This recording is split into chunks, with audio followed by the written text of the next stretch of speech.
లిఖాడు ద్రోహిగా మారాడు.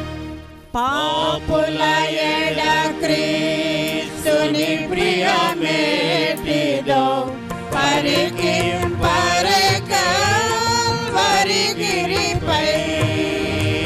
పాపుల ఎడ క్రీస్తుని ప్రియమేటిదో పరిగిరిపై.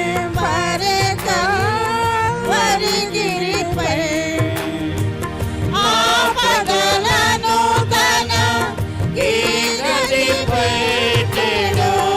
ఆపదలను తన గదిపై తెడు. ఆ పురుషుల దేశ కనుగొను కృపతో. పాపుల ఎడ క్రీస్తుని ప్రియమేటిదో పరిగిరిపై. యెరూషలేము కన్యలు కొందరు తన ఎదుట చుట్టూ నిలువ.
తండ్రి యొక్కయు కుమారుని యొక్కయు పరిశుద్ధాత్మ యొక్కయు నామమున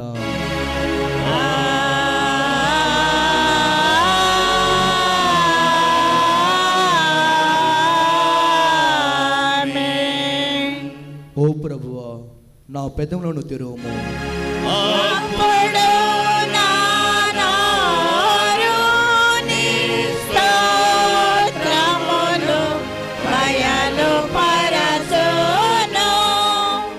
ఓ దేవా నన్ను విడిపించుటకు త్వరగా ప్రభువా నా సహాయము.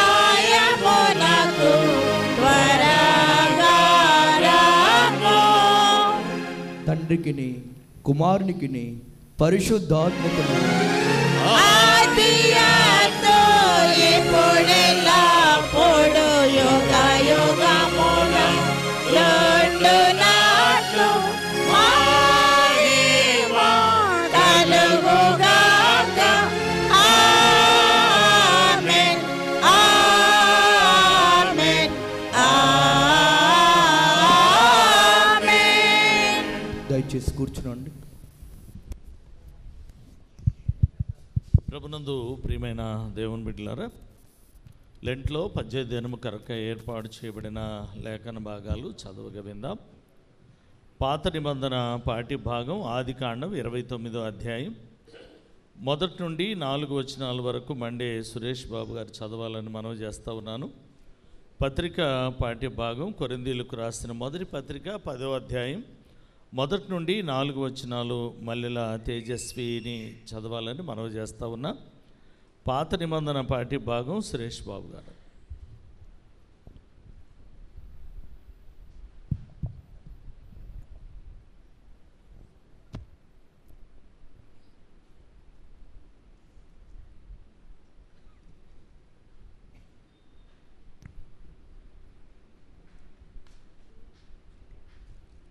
లెంట్లోని 18వ రోజు కొరకు ఏర్పాటు చేయబడిన పాత నిబంధన పాఠ్యభాగము ఆదికాండము 29వ అధ్యాయము 1 నుండి 4 వచనములు ఇలాగ రాయబడి ఉన్నది. ఆదికాండము 29వ అధ్యాయము 1 వచన ప్రారంభం.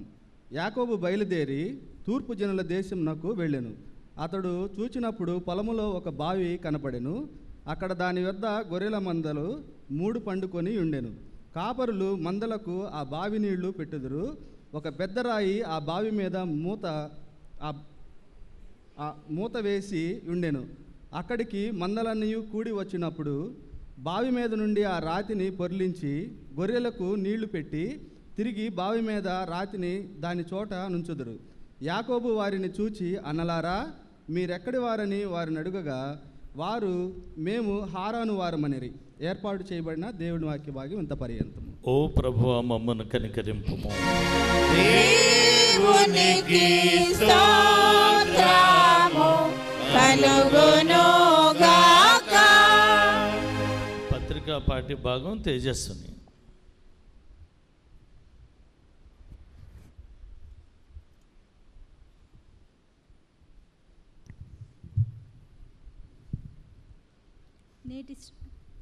నేటి శ్రమల కాల ధ్యానంలోని 18వ రోజు కొరకు ఏర్పాటు చేయబడిన పత్రికా పాఠంలోని దేవుని వాక్యము 1 కొరింథీయులకు 10వ అధ్యాయము 1 నుండి 4 వచనములు. 1వ కొరింథీయులకు 10వ అధ్యాయము 1 నుండి 4 వచనములు. సహోదరులారా, ఈ సంగతి మీకు తెలియకుండుట నాకు ఇష్టం లేదు. అదేదనగా, మన పితరులందరూ మేఘము క్రింద నుండిరి, వారందరూ సముద్రంలో నడిచిపోయిరి. అందరూ మోషేను బట్టి మేఘంలోను సముద్రంలోనూ బాప్తిస్మం పొందిరి. అందరూ ఆత్మ సంబంధమైన ఒకే ఆహారమును భుజించిరి. అందరూ ఆత్మ సంబంధమైన ఒకే పానీయమును పానము చేసిరి. ఏలయనగా తమను వెంబడించిన ఆత్మ సంబంధమైన బండలోనిది త్రాగిరి. ఆ బండ క్రీస్తే. ఏర్పాటు చేయబడిన వాక్యం ఇంతటితో పర్యంతం. ఓ ప్రభువా, మమ్మను కనికరింపు. దేవునికి స్తోత్రము కలుగునుగాక. ప్రభునందు ప్రియమైన దేవుని బిడ్డలారా, మరి ఈరోజు మనకి దైవ సందేశాన్ని అందించేవారు శ్రీ ఎస్ ఐజక్ బాబు గారు. వారు ఆ బండ క్రీస్తే అనే అంశం ద్వారా మనకి దైవ సందేశాన్ని అందించడానికి గాను ఆంధ్ర క్రైస్తవ కీర్తన పుస్తకంలో నుండి 184వ కీర్తన పాడుతూ దేవుని మహింపరుస్తూ వాక్య ధ్యానములోనికి ప్రవేశిద్దాం. చిన్న పుస్తకాల్లో 66, లెంటు పుస్తకాల్లో 23. ఆశ్చర్యము ప్రియులారా, క్రీస్తు మరణము ప్రేమ చూడరే మనసారా. ఆ మహాత్ముడు మరణ మగు రీతి కనుగొన్న సామాన్య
కొనియెను. ఏమాశ్చర్యము ప్రియులారా, క్రీస్తు మరణము ప్రేమ చూడరే మనసారా. మన తండ్రి అయిన దేవుని నుండి ప్రభు అయిన యేసుక్రీస్తు నుండి కృపయు సమాధానం మీకు కలుగునుగాక. ఆమేన్. ఆమేన్. దయచేసి కూర్చునండి.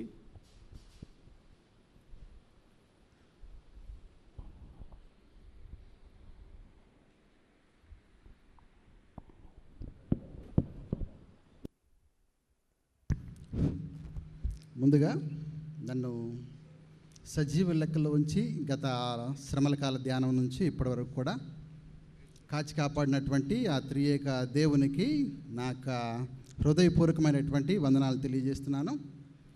అలాగే మమ్మల్ని ఎంతో ప్రేమించి మమ్మల్ని ఆత్మీయంగా నడిపిస్తున్నటువంటి సంఘ గురువర్యులు రెవరెండ్ దేవదాసాయి గారికి కూడా నా ప్రత్యేకమైనటువంటి వందనాలు తెలియజేస్తున్నాను. అలాగే అసిస్టెంట్ పాస్టర్ పి నానిబాబాయి గారికి, అలాగే అడిషనల్ అసిస్టెంట్ పాస్టర్ అయినటువంటి కేటీవీకే కిరణ్ పాల్ గారికి కూడా, ఇద్దరికి కూడా నా యొక్క వందనాలు తెలియజేస్తున్నాను. శ్రమల కాల ధ్యానాల్లోని 18వ రోజు ఇవ్వబడినటువంటి అంశము ఆ బండ క్రీస్తే. ఈ అంశాన్ని మనం 2 లేఖన భాగాలు మనకి ఇచ్చి ఉన్నారు. అయితే అపోస్తుడైన పౌలు కొరింథీయులకు రాసినటువంటి మొదటి పత్రికలోని 10వ అధ్యాయము 3-4 వచనంలో ఒకసారి చదువుకుందాం. అందరూ ఆత్మ సంబంధమైన పానీయమును తాగిరి, ఏలైనగా తమ్మును వెంబడించిన ఆత్మ సంబంధమైన బండలోనిది త్రాగిరి, ఆ బండ క్రీస్తే. ధ్యానాంశం కొరకు చిన్న ప్రార్థన చేసుకుందాం. మహాగణుడవు, మహోన్నతుడవు, పరిశుద్ధుడవైన దేవా, జీవము గల తండ్రి, జీవాధిపతి, నీ ఘనమైన అమూల్యమైనటువంటి నామముకు నాయన వందనాలు, స్తుతులు స్తోత్రములు చెల్లిస్తున్నాం. నాయన గత దినము నుంచి ఇప్పటి వరకు కూడా నీ రెక్కల కింద భద్రపరిచి కాచి కాపాడి సంరక్షించారు. నాయన ఈ యొక్క మండలకాల శ్రమల కాల ధ్యానాల్లో తండ్రినైనా 18వ రోజు నన్ను మాట్లాడటానికి మీరు ఇచ్చినటువంటి అవకాశాన్ని బట్టి, తండ్రినైనా ప్రియులు పాస్టర్ గారు ఇచ్చినటువంటి అవకాశాన్ని బట్టి కూడా నేను వందనాలు తెలియజేస్తున్నాను. తండ్రి, వట్టివాడను వెర్రివాడైనటువంటి నన్ను మీరు ఇక్కడ నీ సిలువ చాటున మరుగుపరుచుకోమని వేడుకొని ప్రార్థిస్తున్నాం. నా మాటలు తండ్రినైనా మీకు మహిమకరంగా, మాకు దీవెనకరంగా ఉండలాగన ఈ మాటలు ఉండటానికి మీరు కృప చూపించమని, ఈ దిన దీవెనలతో నింపి ఆశీర్వదించమని యేసయ్య అతి పరిశుద్ధమైనటువంటి నామమున మిక్కిలి వినయముగా వేడుకొని ప్రార్థిస్తున్నాం తండ్రి. ఆమెన్. మంచిదండి. ఇవ్వబడినటువంటి అంశంలో 2 టెక్స్టులు ఇచ్చారు. ఆదికాండము 29వ అధ్యాయము 1-4 వరకు. దీంట్లో ఏమని ఉంటుందంటే యాకోబు యొక్క ప్రయాణము. అంటే ఆ ప్రయాణము దైవికమైనటువంటి నడిపింపు, సరైనటువంటి స్థలములో సేద తీర్చేటువంటి అవకాశాన్ని అక్కడ ఇస్తున్నాడు. 3వదిగా అక్కడ సేద తీర్చడమే కాదు, నిరీక్షణ కలిగి ఉంటున్నాడు అక్కడ. 4వది, ఆ నిరీక్షణ కలిగేటువంటి సమయంలో సహకారులుగా కొంత ఉంటున్నారు. దాన్ని మనం తర్వాత విశ్లేషణ చేసుకుందాం. అదే ఇచ్చినటువంటి 2వ భాగంలో పౌలు గారు రాసినటువంటి 1 కొరింథీ పత్రికలో శత్రువుల భయం నుంచి విడిపిస్తున్నాడు. అలాగే ఎండిపోతున్నటువంటి జనాలకి జీవజలం ఇచ్చేటువంటివి ఆ అంశము అక్కడ మనకు కనపడుతుంది. ప్రియ దేవుని బిడ్డలారా, మనకి తెలిసి సామాన్యంగా బండ అనగానే మనకు గుర్తొచ్చేది నిర్జీవమైనది. దాంట్లో జీవం ఉండదు, నిర్జీవం. అక్కడ పడుంటుంది, ఎక్కడ వేస్తే అక్కడ ఉంటుంది. లేకపోతే దాన్ని మనం ఏదైనా వాడుకుంటే వాడుకుంటాం. అంతేగాని బండ అనేటువంటిది నిర్జీవమైనది. కానీ ఇక్కడ పౌలు గారు అంటున్నాడు, ఆ బండ క్రీస్తే అంటున్నాడు. క్రీస్తు ఎలా అయ్యాడు, ఆ బండకు క్రీస్తు ప్రభువారు ఎలా మ్యాచ్ అవుతారు, ఆ బండ క్రీస్తే అనటానికి దాని సాదృశ్యంగా కొన్ని మీకు తెలియజేయాలని నేను ఆశపడుతున్నాను. ప్రియ దేవుని బిడ్డలారా, ఈ అంశం గురించి ఒక 5 అంశాలను మీ ముందుంచాలని నేను ఇష్టపడుతున్నాను. ఒక 5 అంశాలు మీ ముందుంచాలని నేను ఇష్టపడుతున్నాను. 1, ఆపదల్లో మనలను వెంబడించినటువంటి బండ. రెండవది మన పాపముల నిమిత్తము కొట్టబడినటువంటి బండ. మూడవది మన దాహం తీర్చేటువంటి బండ. నాలుగవదిగా మన జయ జీవితానికి స్థిరమైనటువంటి పునాది బండ. ఐదవదిగా లాస్ట్ వన్, మనల్ని రక్షణలోకి నడిపించేటువంటి ఆ బండ. ఈ బండ ఎలా క్రీస్తు అయ్యున్నాడో ఒకసారి మనం పరిశీలన చేస్తే, మొదటిగా ఆపదలలో మనలను వెంబడించేటువంటి బండ ఒకటి చూద్దాం. ఎందుకంటే ఆ నిర్గమకాండంలో 5వ వచనం నుంచి 15వ అధ్యాయం వరకు మనం చూస్తే ఆ టెక్స్ట్లో ఇశ్రాయేలీల నుంచి ఐగుప్తు దేశంలో ఉన్నటువంటి ఇశ్రాయేలీలను విడిపించడానికి మోషే అహరోనులను దేవుడు ఎన్నుకున్నాడు. అయితే ఆ క్రమంలో దేవుడు చెప్పినట్టుగా ఆ ఇశ్రాయేలీలను విడిపించడానికి చాలా అయినటువంటి క్రియలు ఆ ఫరో రాజు ఎదుట ఈ మోషే అహరోనులు చేస్తారు. అయినప్పటికీ కూడా ఆ ఫరో హృదయము చాలా కఠినపరుచుకున్నాడు. అక్కడ చాలా సందర్భాల్లో చాలా క్రియలు చేస్తాడు, చాలా సందర్భాల్లో చేస్తాడు, చాలా సందర్భాల్లో కూడా కఠినపరుచుకుంటాడు. సో ఇక్కడ నేను ఆ టెక్స్ట్ అంతా చెప్పడానికి దాదాపు 10 అధ్యాయాలు ఉంటుంది. అవన్నీ మీకు తెలిసిన విషయమే. అయినప్పటికీ నేను క్లుప్తంగా చెప్పడానికి నేను ఇష్టపడుతున్నాను. ఎందుకంటే ఫరో హృదయము చాలా సందర్భాల్లో కఠినపరుచుకున్నాడు. అయితే ఇక్కడ ఒకసారి లాస్ట్ బట్ వన్, మోషే అహరోనులు వెళ్ళి ఆ ఇశ్రాయేల్ ప్రజల్ని మీరు విడిపించాలి అని చెప్పినప్పుడు ఫరో చాలా హృదయం కఠినపరచుకోవటమే కాదు, ఒక సందర్భంలో కూడా ఎంతో గర్వంగా మాట్లాడుతున్నాడు.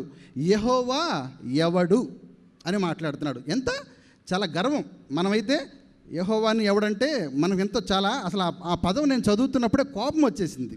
యెహోవా ఎవడు అనేటువంటి గర్వంతో మాట్లాడుతున్నాడు అక్కడ. అయితే ప్రభు అయినటువంటి దేవుడు, యెహోవా దేవుడు ఏం చేశాడంటే, ఒక రాత్రి వేళ ఆ రాజ్యంలో ఉన్నటువంటి ప్రతి తొలుచూలు పిల్లలందరినీ, పిల్లలనే కాదు పశువులను కూడా వధించేస్తాడు. ఆ సందర్భంలో మీరు ఆ టెక్స్ట్లో చదివితే ఏమని ఉంటుందంటే, శవము లేని ఇల్లు కనపడదు అక్కడ. అలాగో తన గర్వాన్ని అణిచే విధంగా ఉంటాడు. అప్పుడు ఆ రాజు కూడా భయపడిపోయి, ఆ శవం లేని ఇంట్లో రాజు కూడా ఒకటి ఉంటుంది. అందుకని రాజు భయపడిపోయి మోషే అహరోనులను పిలిపించి, అయ్యా మీరును మీ ఇశ్రాయేలు సైన్యం కూడా వెళ్ళిపోండి అని అక్కడ ఆజ్ఞ ఇస్తాడు. అయితే అక్కడ ఇచ్చినప్పుడు దాదాపు 430 సంవత్సరాల నుంచి ఐగుప్తు చెరలో ఉన్నటువంటి ఇశ్రాయేలుకి విడుదల కలుగుతుంది. అక్కడే మనం చూస్తే అక్కడ సుక్కోతు నుంచి ప్రయాణమై ఎక్కడికి వెళ్తారు? ఎర్ర సముద్రం వైపు వెళ్తారు. అయితే దేవుడికి తెలుసు, హృదయాంతరంగలు ఎరిగినటువంటి దేవుడు కాబట్టి సుక్కోతు నుంచి ఎక్కడికి నడిపించాడు?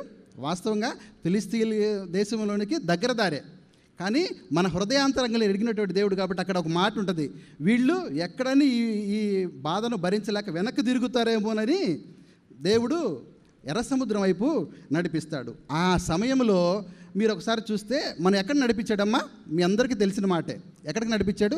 ఎడారిలో నడిపించారు. 40 సంవత్సరాల ప్రయాణం. కానీ ఆ ఎడారి ఎలా ఉందంటే, ఎడారి అనగానే మనమేమనుకుంటాం, మనకు తెలిసిన పరిభాషలో ఏదైనా అంటే అక్కడ ఏమి దొరకవు అని ఉంటుంది. కానీ ద్వితీయోపదేశకాండం 1వ అధ్యాయం 19వ వచనంలో ఏమని ఉంటుందంటే, అక్కడ ఘోరమైనటువంటి మహారణ్యం, అరణ్యంలో కూడా అది మహాఘోరమైనది. ఆ ఘోరమైనటువంటి అరణ్యంలో నడిపిస్తాడు. అందుకే ఎట్లా నడిపిస్తాడంటే, నిర్గమాకాండము 13వ అధ్యాయము 21వ వచనంలో ఉంటుంది, పగలు మేఘస్తంభము, రాత్రి అగ్నిస్తంభమై అక్కడ వాళ్ళని నడిపించటం మనం చూస్తాం. ప్రియ దేవుని బిడ్డలారా, ఈ రాత్రికాల సమయంలో దేవుడు ఎట్లా నడిపిస్తున్నాడు? ఆపదలలో ఉన్నటువంటి ఇశ్రాయేలును పగలు మేఘస్తంభము, రాత్రి అగ్నిస్తంభం. స్తంభం అంటే ఒక శిల, రాయి, అంతేనమ్మా. ఆ రాయి ఇప్పుడు మనకేమనిపిస్తుంది? మొదటి అంశంలో ఆపదలను మనం వెంబడించినటువంటి బండ, ఆ బండ క్రీస్తే, రైట్? ఓకే.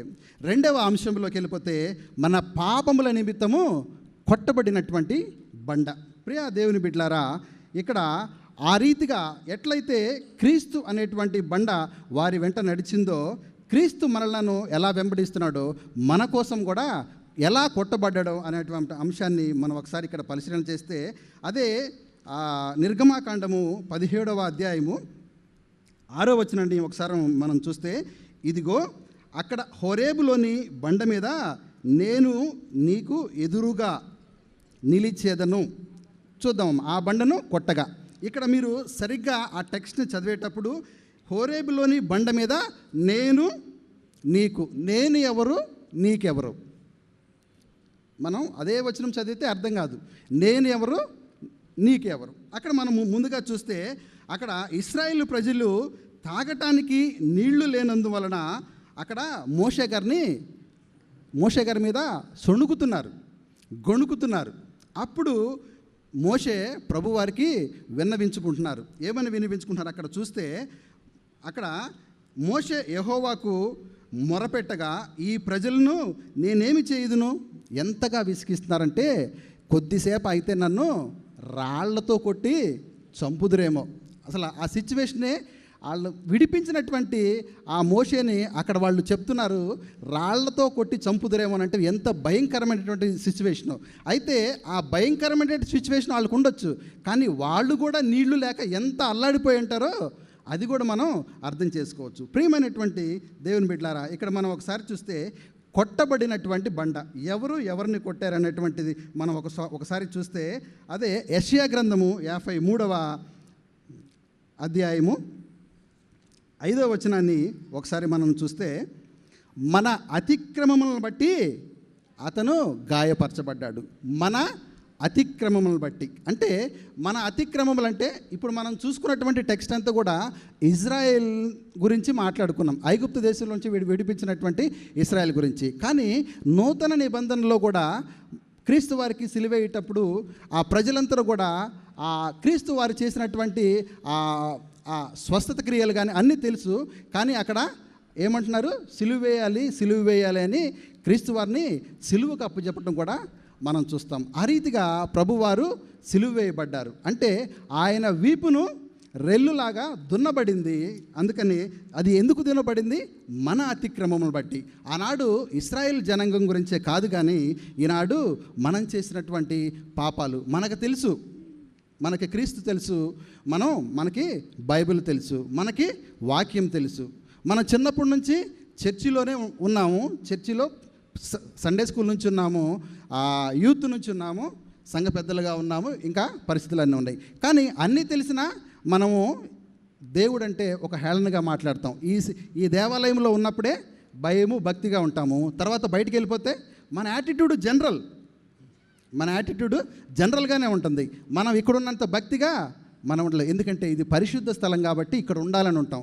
ఎందుకంటే మన అతిక్రమములు మనల్ని చూసి వేరే వాళ్ళు కూడా ఏమనుకుంటారు, వీళ్ళు క్రైస్తవులు అనేటువంటి రోజుల్లో అటువంటి మన యాటిట్యూడ్లో ఉన్నాం. అందుకని మన దోషములను బట్టి, మన అతిక్రమములను బట్టి అతను గాయపరచబడ్డాడు, అంటే కొట్టబడ్డాడు.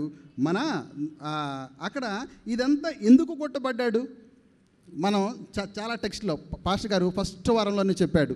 ఏంటంటే ఏదైనా తోటలో పాపము బయలుదేరింది. ఆ టెక్స్ట్ అంతా నేను చెప్పను, మీకు తెలిసిందే. ఎక్కడ బయలుదేరింది, ఏదైనా తోటలో బయలుదేరింది. ఏదైనా తోటలో పాపము వలన వచ్చు జీతము మరణము. అందుకని ఆ మరణము ఇక్కడ పాపం పెరిగిపోతుందని ప్రభు అయినటువంటి దేవుడే తన ప్రియ కుమారుణ్ణి ఈ లోకానికి పంపించాడు. అందుకని ఈ దెబ్బలు, ఈ కొట్టబట్టం మన అతిక్రమమును బట్టి, మన దోషములు బట్టి నలగొట్టబడతాము ఎవరికి ఇష్టం అయింది, మనందరి దోషము అతని మీద మోపబడింది. 10వ అధ్యాయం ఇదే టెక్స్ట్లో 10వ వచనంలో మొదటి లైన్ ఉంటుంది, అతని నలుగుగొట్టుటకు తండ్రి అయిన దేవునికి ఇష్టమాయను.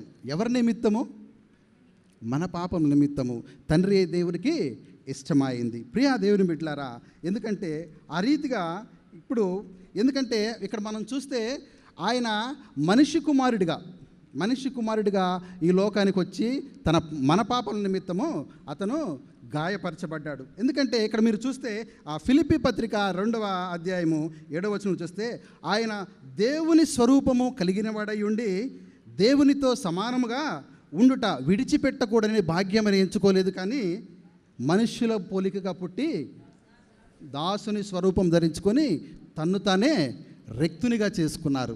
ఎవరైనా మనుష్యుల పోలికగా ఇక్కడికి వచ్చాడు, దాసుని స్వరూపం, మానవ శరీరాన్ని ధరించుకొని ఇక్కడికి వచ్చి తన్ను తానే తగ్గించుకున్నారు. ఎవరి కోసం, మన పాపముల నిమిత్తము ఆయన కొట్టబడ్డాడు. ప్రియ దేవుని బిడ్డలారా, ఈ రీతిగా ఆయన మన పాపముల నుంచి కొట్టబడ్డాడు. అందుకే ఇప్పుడు మనం ఫస్ట్ చదువుకున్నట్టు హోరేబులోని కొండ, నేను నీ ఎదురుగా ఉన్నాను, నువ్వు వచ్చి నన్ను కొట్టమంటున్నాడు. అంతే కదమ్మా? ఒకసారి మీరు చూస్తే హోరేబులోని బండ మీద నేను నీకు ఎదురుగా నిలిచేదను, నీవు నన్ను కొట్టు. టెక్స్ట్ అంతా కంటిన్యూ చేయలేదు, మీరు నన్ను కొట్టమన్నాడు. ప్రభువారు తనకు తానే రెక్తునిగా చేసుకున్నాడు. ప్రియ దేవుని బిడ్డలారా, మూడవదిగా ఎడారిలో దాహం తీర్చినటువంటి బండ. ఇదే టెక్స్ట్ని నిర్గమకాండము 17వ అధ్యాయము 6వ వచనాన్ని కంటిన్యూ చేస్తే, ఆ బండలోని నేను ఎదురుగా నిలిచేదను, నీవు ఆ బండను కొట్టగా త్రాగుటకు దానిలో నుంచి నీళ్లు బయలుదేరును. దాహం తీరుస్తున్నాడు. ఆ ఇశ్రాయేల్ యొక్క జనాంగం యొక్క దాహం తీరుస్తున్నాడు. ప్రియ దేవుని బిడ్డలారా, తాగటానికి ఆ ఇశ్రాయేలు సర్వ సమాజము తన ప్రయాణములో నీళ్లు లేక అరణ్యములోని రెఫీదీముకు వచ్చినప్పుడు, రెఫీదీం అంటే విశ్రాంతి స్థలం. మనం ఎక్కడన్నా ప్రయాణం చేసినప్పుడు మనకి అంటే సముద్రంలో మునిగితే ఆకలి ఎక్కువ వేస్తుంది అంటారు, లేకపోతే మనం ఖాళీగా ఉంటే ఆకలి. వీళ్ళు కూడా ఒక ప్రశాంతమైనటువంటి స్థలంలోకి సేద తీర్చడానికి వచ్చారు, కానీ వాళ్ళకి ఏమవుతుంది? దాహం అవుతుంది. ఇక్కడ మనకి మొదటి ఇచ్చినటువంటి ఆదికాండము 29వ అధ్యాయంలో కూడా మనం పాత నిబంధన పాఠ్యభాగంలోకి వెళ్ళిపోతే ఈ యాకోబు కూడా తన ప్రయాణాన్ని గురించి ఇక్కడ వివరించటం మనం తెలుస్తూ, ఎందుకంటే ఒక దైవికమైనటువంటి నడిపింపును ఇక్కడ మనం చూస్తాం. ఎందుకంటే యాకోబు ఒంటరిగా దేవుని ఆజ్ఞ ప్రకారము ఎన్నో ప్రశ్నలతో తన ప్రయాణాన్ని ప్రారంభించాడు. తూర్పు జనుల దేశానికి అక్కడికి వెళ్ళాడు. అది ఎట్లా నడిపింది? దైవికమైనటువంటి నడిపింపు. ఇక్కడ చూస్తే రెండవది ఒక బావి దగ్గరికి వెళుతున్నాడు. అతను వెతుకుతున్నటువంటి గమ్యము అతనికి తెలియకపోవచ్చు, కానీ దేవుని యాకోబు ఎక్కడికి నడిపించాలో అక్కడికే నడిపించాడు. దేవునికి తెలుసు తన దాహమైనప్పుడు ఎక్కడ సేద తీర్చాలో, ఎక్కడ ఆపాలో ఆయనకి. ఎందుకంటే అది ఒక యాకోబు ప్రయాణం అంట ఒక దైవికమైనటువంటి నడిపింపు కాబట్టి. ఎక్కడికి చేర్చాడు? ఒక బావి దగ్గరికి చేర్చాడు దేవుడు. అయితే ఇది దైవికమైనటువంటి నడిపింపే. అందుకని ఆయన గమ్యానికి సరైన స్థలంలోకి ఆయన చేర్చబడ్డాడు. సరైన స్థలం అంటే దాహం వేస్తున్నప్పుడు బావి దగ్గరికి, సరైన స్థలం అంటే అక్కడ అన్ని హంగులు ఆయనకి సమకూర్చేలాగా అక్కడ ఉన్నవి. అది ఒక బావి. దాహం వేస్తుంది, దాహం తీరాలి, కానీ సరైన స్థలమే. కానీ అక్కడ ఒక బావి ఉంది, కానీ తాగటానికి చేదుకోవడానికి ఏమీ లేవు. కానీ అక్కడ మీరు చూస్తే అక్కడ ఒక బావి నీళ్ళ పెట్టుదురు, ఒక పెద్ద రాయి ఆ బావి మీద మూత వేసి ఉంది.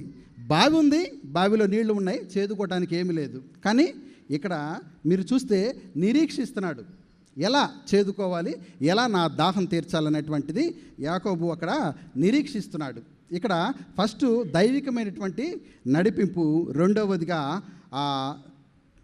సరైనటువంటి స్థలంలో చేర్చాడు. ఇది మూడవదిగా నిరీక్షణ కలిగి ఉన్నాడు. అక్కడ ఏమీ లేకపోయినా ఎవరో ఒకళ్ళు పంపిస్తాడు అనేటువంటి ఉద్దేశం కలిగి అక్కడ యాకోబు నిరీక్షిస్తున్నాడు. అప్పుడు అక్కడికి ఎవరు వచ్చారు?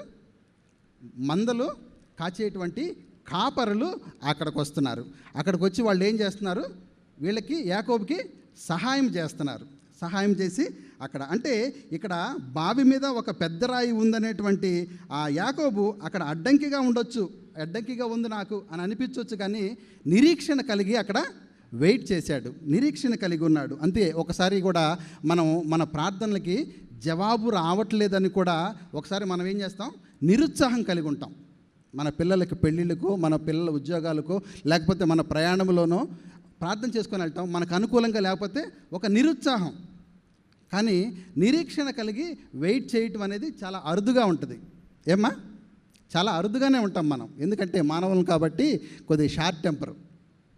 నా ప్రార్థనకి జవాబు రావట్లేదు అనేటువంటి ఒక నిరుత్సాహం కలిగి ఉంటాం. కానీ ఇక్కడ యాకోబు అక్కడ బావి దగ్గర ఏమీ లేదు, ఎలా దాహం తీర్చుకోవాలనేటువంటి ఆ ఆలోచన చేయలేదు, కానీ నిరీక్షణ కలిగి ఉన్నాడు. అయితే అనుకోకుండా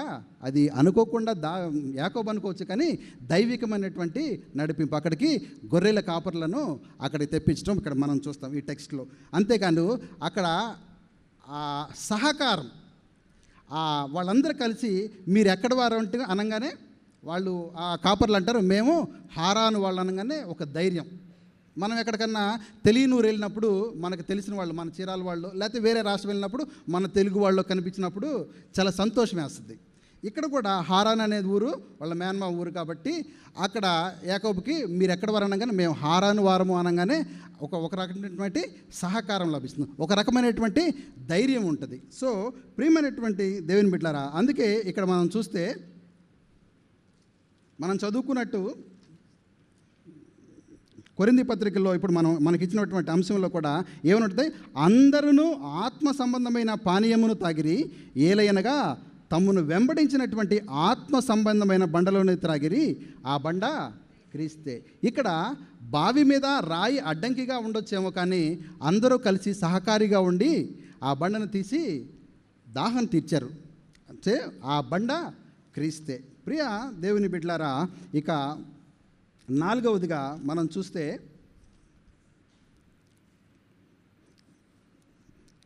ఈ జీవజలానికి స్థిరమైనటువంటి పునాది ఆ బండ. జయ జీవితానికి స్థిరమైనటువంటి పునాది బండ. ఒక బాబు వరదలు వచ్చినాయి, వాళ్ళందరూ వాళ్ళ ఫ్యామిలీ అంతా ఊరంతా కొట్టుకుపోతూ ఉంది.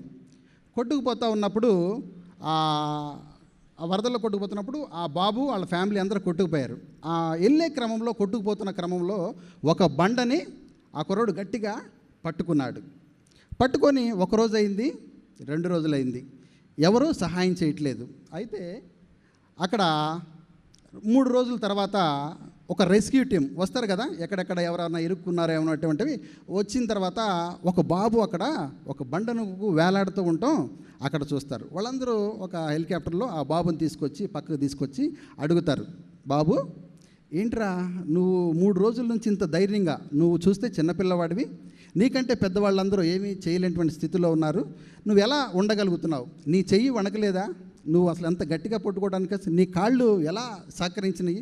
నీ గుండె అసలు ఎలాగా నువ్వు ఆపుకోగలిగావు అన్నప్పుడు ఆ బాబు చెప్పేటువంటి సమాధానం, సార్ నా చెయ్యి ఈ వరదల్లో నా మీద గుండెనే కొట్టుకుపోతున్నారు, నా చెయ్యి వణికింది, నా కాళ్ళు వణికినాయి, నా గుండె ఏమైపోద్దో అని అనుక్షణము నేను చచ్చిపోతానేమో అనుకున్నాను, కానీ నేను పట్టుకున్నటువంటి ఆ బండ వణకల, నేను పట్టుకున్నటువంటి ఆ బండ మునగల, కానీ నేను పట్టుకున్నటువంటి ఆ బండే నన్ను రక్షించింది అని ఆ బాబు అక్కడ చెప్పగానే వాళ్ళందరూ చాలా ఆశ్చర్యంగా ఉంటారు. ప్రియా దేవుని బిడ్డలారా, ఆ బండ క్రీస్తు. ఎందుకంటే స్థిరమైనటువంటి పునాది కలిగి ఉంది ఆ బండ. అందుకే వరదలు వచ్చినాను ఏమీ ఆ బండ కదలేదు. అందుకని ఇక్కడ మనకు ఉంటుంది కదా, మత్తయి సువార్త 7వ అధ్యాయము 24వ వచనంలో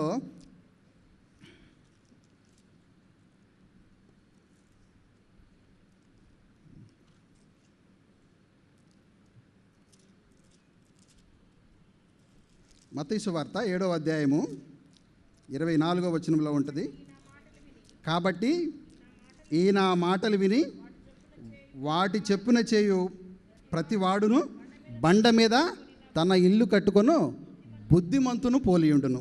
ఈ పిల్లవాడు కూడా నేను ఆ టెక్స్ట్ చదివేటప్పుడు అనిపించింది నాకు చాలా బుద్ధిమంతుడేమో. ఎందుకంటే ఆ కొట్టుకుపోయే క్రమంలో ఊరు కొట్టుకుపోయింది, అతను బాబు మీదుగా చాలామంది వెళ్ళిపోయి ఉండొచ్చు, కానీ ఆ బండ పట్టుకోవాలి, ఆ బండను పట్టుకుంటే నేను కాపాడబడతానని ఎవరో అనుకోలేదేమో. కానీ ఆ బాబు బుద్ధిమంతుడు, తన యొక్క జ్ఞానాన్ని బట్టి ఆ బండను ఆశ్రయించాడు, ఆ బండ పట్టుకొని అతను జీవించగలుగుతున్నాడు. ఆ బాబు యొక్క సాక్ష్యం నేను అనుకుంటాను ఆ బండ నిలబడినటువంటి బండ క్రీస్తే. ప్రియా దేవుని బిడ్డలారా, ఎందుకంటే మన జయ జీవితానికి స్థిరమైనటువంటి పునాది ఆ బండ. అందుకని ప్రియ దేవుని బిడ్డలారా, ఈ రాత్రికాల సమయంలో మనం మన ఆపదల్లో మనల్ని వెంబడించేటువంటి బండ క్రీస్తే. బండ అనగానే మనం నిర్జీవమైనది కాదు, బండ అంటే క్రీస్తు. మన పాపముల నిమిత్తము కొట్టబడినటువంటిది బండ ఆ క్రీస్తే. మన దాహం తీర్చినటువంటి బండ క్రీస్తే. మన జయ జీవితానికి స్థిరమైనటువంటి పునాది ఆ బండ. చివరిగా ఆపదలలో రక్షణనిచ్చేటువంటి బండ. ప్రియ దేవుని బిడ్డలారా, ఈ సమూయేలు మొదటి గ్రంథము 24 ఆ టెక్స్ట్ అంతా మీరు చదివితే సౌలు దావీదుని అక్కడ వెంబడిస్తూ ఉంటాడు చంపాలని. అయితే ఆ చంపే క్రమంలో ఒక బండ సందులో దాక్కుంటాడు. ఆ టెక్స్ట్ అంతా మనం ఇప్పుడు అప్రస్తుతమైనప్పటికీ ఆ సౌలు రాజు ఆ గృహలోకి వస్తాడు. అతని చెంగును కోసే సందర్భం అది. అయినప్పటికీ కూడా ఆ దావీదు సౌలు కంట పడకుండా కాపాడినటువంటి సందర్భం అక్కడ మనం చూస్తాం. ఎందుకంటే ఆ బండ సందులో దేవుడే తనను రక్షించాడు అనేటువంటి ఉద్దేశం కలిగి అక్కడ దావీదు ఒక కీర్తన కూడా రాస్తాడు. ఏమంటే అక్కడ కనపడకుండా బండ అనేటువంటి దేవుడు తన కౌగిల్లో దావీదును దాచుకున్నాడు. ప్రియ దేవుని బిడ్డలారా, ఇక్కడ ఆ సందర్భంలో రాసినటువంటి కీర్తన ఒకటి మనం చూస్తే, దావీదు రాసినటువంటి 18వ కీర్తన,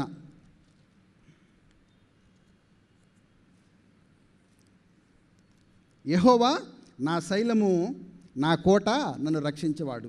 మనం దాన్ని చదివేటకంటే ముందుగా కూడా అసలు ఆ రాసినటువంటి సందర్భం, ఆ అధ్యాయానికి ముందు పైన చిన్న అక్షరాలతో రాస్తారు.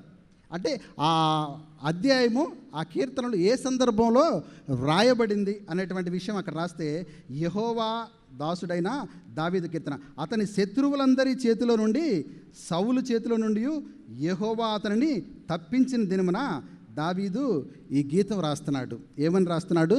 యెహోవా నా శైలము నా కోట. ప్రియ దేవుని బిడ్డలారా, ఇక్కడ మీరు చూస్తే నా శైలము నా కోట అంటే అక్కడ మళ్ళీ వచనంగా అక్కడ మనం వివరించగలిగితే మనకు సురక్షితమైనటువంటి స్థావరము అదే నా శైలము నా కేడెము అని అక్కడ దావీదు అనుకున్నాడు. నా కేడెము నాకు రక్షణ కవచము. అంటే యుద్ధం చేసేటప్పుడు మనకి అన్నీ ఉంటాయి కదా, ఆ రక్షణ కవచము ఆ బండే ఆ గృహే అనుకున్నాడు. నా రక్షణ శృంగము. ఆయన మనలను రక్షించేవాడు మాత్రమే కాదు, కానీ మనల్ని తల ఎత్తుకునేలా చేసేటువంటి సందర్భం. అంటే తల ఎత్తుకునేలా చేసేలా అధికారం గలవాడు దేవుడు అనేటువంటి ఒక ఉద్దేశం అక్కడ మనం చూస్తాం. నా దుర్గము, శత్రువులకి అందనంత ఎత్తులో మనల్ని ఉంచుతాడు అనేటువంటిది నా దుర్గము. ప్రియ దేవుని బిడ్డలారా, దావీదును తన కౌగిల్లో ఉంచుకున్నటువంటి బండ, మనల్ని ఆపదలో నడిపించినటువంటి ఆ బండ, మనల్ని మన రక్తము మన పాపముల నిమిత్తము కొట్టబడినటువంటి ఆ బండ, మన దాహం తీర్చినటువంటి ఆ బండ, మనల్ని మన జయ జీవితానికి, మనం ఇప్పుడు జీవిస్తున్నటువంటి మన జయ జీవితానికి స్థిరమైనటువంటి పునాది ఆ బండ. మనల్ని అల్టిమేట్గా చివరిగా రక్షించేటువంటి బండ అదని మనం తెలుసుకున్నాం. ఇన్ని చేసిన మనం శ్రమల కాల ధ్యానాల్లో చాలా రకమైన మెసేజ్లు నేను షార్ట్గా చెప్పడానికి కారణం ఏంటంటే, ఈ చెప్పిన మెసేజ్లన్నీ కూడా ఎవరో ఒకళ్ళు పాస్టర్ గారి ద్వారాలో అనేక రకమైనటువంటి సందర్భాల్లో మనం వినే ఉంటాం. కానీ ఇక్కడ మనం చేయాల్సిన పని ఆ వాక్యాన్ని మనం అనుసరించి మనం జీవిస్తున్నామా? యాకోబు పత్రికలో, అంటే టెక్స్ట్కి బయటికి వెళ్ళి నేను ఒకటి మాట్లాడాలనుకుంటున్నాను. యాకోబు పత్రిక 1వ అధ్యాయం 22వ వచనంలో, మొదటి వచనం 22లో ఉంటుంది, మీరు వినువారు మాత్రమై ఉండి మిమ్మల్ని మీరు మోసపరుచుకోవద్దు. వాక్యం తెలుసు మనకి, మనం ఏం చేస్తున్నాం? మనల్ని మనము మోసపుచ్చుకుంటున్నాం. ఎలాగూ? మనకు వాక్యం తెలుసు, మనకు దేవుడు తెలుసు, మా జీవము కలిగినట్టు దేవుడు, మనల్ని రక్షించేటువంటి దేవుడు ఆయనే అని మనకు తెలుసు కదా. ఇక్కడ నేను ఒకటి ఆ చదివే క్రమంలో కూడా మీకు ఇంకొకటి కూడా నేను తెలియజేయాలనుకుంటున్నాను. ఎందుకంటే ఆ 17వ అధ్యాయంలో టెక్స్ట్ అవసరం లేదు కదమ్మా, హోరేబు అంటే నా చదివేటప్పుడు నాకు కలిగినటువంటి అంశము హోరేబు అంటే మనం ఏమనుకుంటాం, దేవుని పర్వతం. కానీ హీబ్రూలో ఏమని ఉంటుందంటే ఖొరేవ్ అంటే పాడైనటువంటి లేదా ఎండిపోయిన పాడైన లేకపోతే కానీ మనమేమో తెలుగులో హోరేబు అంటే దేవుని పర్వతము అంటే మనం ఒక ఉన్నతంగా ఎక్కువగా ఆలోచించుకుంటాం. కానీ అక్కడ హీబ్రూలో ఉంటుంది పాడైన ఎండిపోయిన. కానీ ఎండిపోయిన స్థలంలో నుంచి కూడా మనకి జీవజలాన్ని ఇచ్చేటువంటి దేవుడు అంతే కదా. మొద్దైనటువంటి యెషయా చిగురు ఎక్కడ పుట్టింది? మొద్దు నుంచే పుట్టింది. కానీ ఇక్కడ నేను చెప్పేది అదే, మనము వినువారు మాత్రమై ఉండి మనల్ని మనం మోసపుచ్చుకోవద్దు. ఎందుకంటే మన వయసును బట్టి మనం ఎన్నో రకాల సంవత్సరానికి 40 రోజులు శ్రమల కాల ధ్యానాలంటే 10 సంవత్సరాలకి 400 మెసేజ్లు, 400 రకాలైనటువంటి మెసేజ్లు, 400 రకాలుగా చెప్పుంటారు. వాక్యము 2 అంచులు కలిగినటువంటి ఖడ్గము. నేను ఒకలాగా చెప్తే ఇంకో సేవకుడు ఇంకోలాగా, పాస్టర్ గారు వాళ్ళు తరబీదు పొందినటువంటి దైవజనులు వాళ్ళు ఇంకొక రకం చెప్తారు, లోతైనటువంటి విషయాలు చెప్తారు. ఇన్ని తెలిసినటువంటి మనము కూడా మనల్ని మనం మోసపుచ్చుకునే విధంగా ఉండకూడదు. ప్రియా దేవుని బిడ్డలారా, ఎందుకంటే 40 రోజుల ధ్యానాల్లో మనకు ఎంతోమంది నాలాంటి వాళ్ళు కాదు కానీ యాజకులు కానీ ఇవాంజలిస్టులు కానీ సువార్థికులు కానీ చాలామంది చాలా రకాలైనటువంటి మెసేజ్లు చెప్తూ ఉంటారు. కానీ ఏమనుకుంటామంటే శ్రమల కాల ధ్యానం అంటే ఈ 40 రోజులు నేను ఉపవాసం ఉంటాను, ఈ 40 రోజులు నేను మగవాళ్ళైతే సంథింగ్ లెక్కర మానేస్తానో వాళ్ళ యాటిట్యూడ్ని బట్టి ఏదో ఒకటి మానేస్తానో అనుకుంటారు. ఈ 40 రోజులే మనకు దేవుడా? మన దేవుడు రక్షించింది ఈ 40 రోజులేనా మనల్ని? కాదు, యుగాంతం వరకు మనల్ని రక్షించేటువంటి దేవుడు. అందుకని ఈ రాత్రికాల సమయంలో మనకు మనమే ఒక ప్రశ్న వేసుకుందాం. ఎందుకంటే మన జీవితానికి పునాది అయినటువంటి ఆ దేవుణ్ణి ఈ రాత్రికాల సమయంలో మనం అంగీకరిద్దాం. ఎందుకంటే మనం ఆయన్ని ఎరిగి ఉండి కూడా ఆయన మార్గము నుంచి మనం తప్పిపోయే వారిగా ఉంటే మన జీవితానికి అర్థం లేదు, మన జీవితము వ్యర్థమే. ఎందుకంటే ప్రతిరోజు క్రైస్తవులమైనటువంటి మన దినచర్య ప్రారంభించుకోవాలంటే ప్రార్థన చేసే ప్రారంభించుకుంటాం. నాకు ఒక సహోదరుడు, మా ఫ్రెండ్, అతను బాగా బిలీవరు, ఐజాక్ నువ్వు నీ దినచర్య ఎలా ప్రారంభిస్తావు అన్నాడు. నేను అన్నాను, అన్న ప్రార్థనతో వాక్యం చదువుకోవా అన్నాడు. వాక్యం చదువుకుంటే వాస్తవంగా అయితే నేను లెగవంగానే చదువుకోనన్నా, నేను అంత రెడీ అయ్యి బయటికి వెళ్ళేటప్పుడు చదువుకొని వెళ్తానన్న. లేదు అట్లా కాదు, వాక్యం చదువుకోవాలన్నాడు. ఎందుకు చదువు అన్నాడు.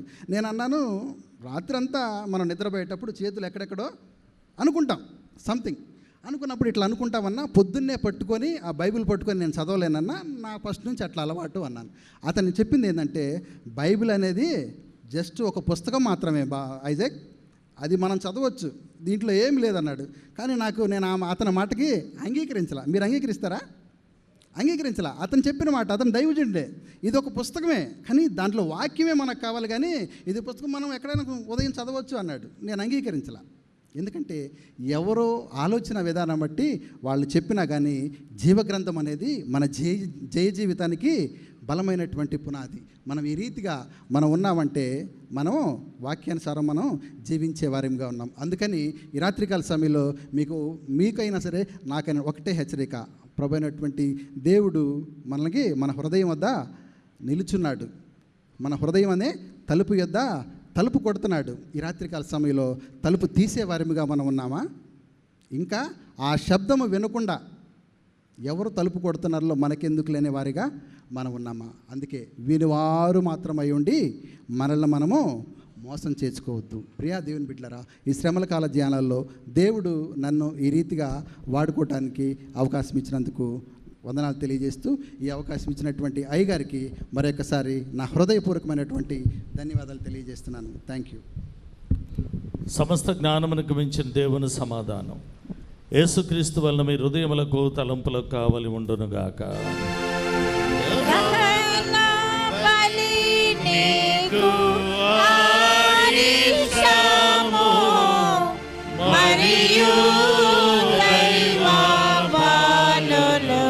విరిగిన ఆత్మ యెహోవా దేవా విరిగి నలిగిన జాతి హృదయం పలక్షము చేయము నీ కటాక్షముతో సియోనుకు ఇప్పుడే నెనరు తోడను మేలు సేయుము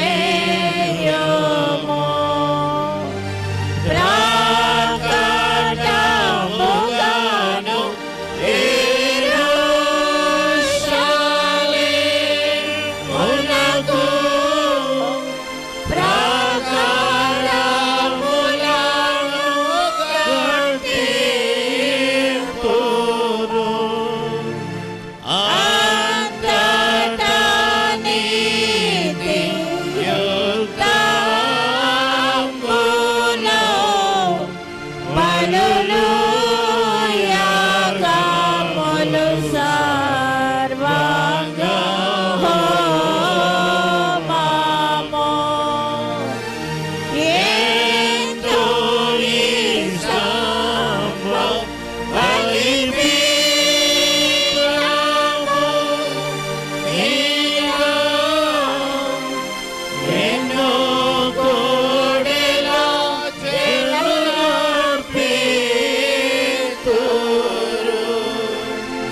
దహన బలి నీకు అయిష్టము మరియు దైవ బలులు విరిగిన ఆత్మయే. దయచేసి కూర్చోనండి. ప్రభునందు ప్రియమైన దేవుని బిడ్డలారా, ఈరోజు మనకి దైవ సందేశాన్ని అందించినటువంటి ఎస్ ఐజక్ బాబు గారికి నిండు వందనాలు తెలియజేస్తా ఉన్నాను. అదేవిధంగా రేపు మనకి దైవ సందేశాన్ని అందించేవారు వై డేవిడ్ రాజు మాస్టర్ గారు రేపు మనకి వాక్యాన్ని అందిస్తారు. ఈ విషయాన్ని గమనించవలసిందిగా ప్రేమతో మనవి చేస్తూ ఉన్నా. ఈ మండల కాల ధ్యానాలలో మరి న్యూ చైర్స్ని మనం అనౌన్స్ చేసినప్పుడు చాలామంది ఈ విషయాన్ని స్పందిస్తూ వచ్చారు. ఈరోజు కూడా మరి కీర్తిశేషులు గంధం మిరియం గారి జ్ఞాపకార్థం వారి భర్త గంధం రవీంద్ర గారి ఎల్బిఎస్ నగర్ వాస్తవ్యులు 15 కుర్చీలు వారు డొనేట్ చేయడం జరిగింది. వారి కుటుంబానికి నిండు వందనాలు తెలియజేస్తూ ఉన్నాను.